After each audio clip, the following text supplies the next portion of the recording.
I'm Spencer Sledge. I'm one of the construction managers with Jamestown, and we just wanted to give you a little bit of insight into how we waterproof our balconies here at Jamestown.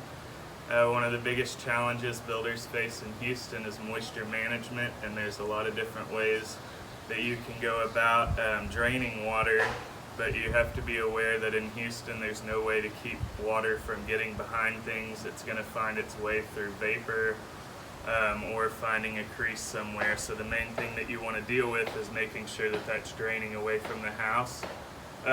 Balconies are a specific challenge that we face a lot because people like to treat them as roofs. However, you can't really do that because it doesn't have the slope of a roof and it receives a different finish than the roof. So a lot of builders in the area like to use a kind of rain and ice shield and flashing. However, there's some concerns that nails penetrating through or foot traffic or over time the acids in mortar eating away the substrate and getting down into the plywood and rotting things out.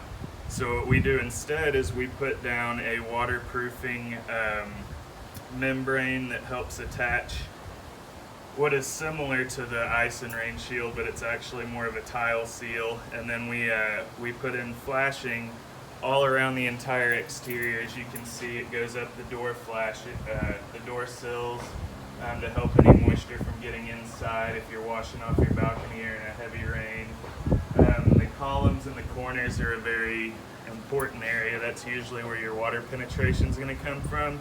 So you want to be sure that you've got your drainage, your building paper or drainage mat or whatever you're using on top of the flashing so that the water's making its way down the flashing and not the plywood.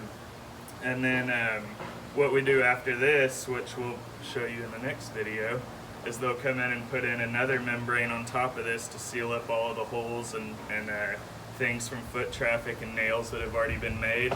So they'll reseal that, and then they'll put on a tile prepping sort of similar to a grout type material on top of that so that we can get ready to put on our thin set and brick or tile or whatever you want to finish it off with. That's all we got for today.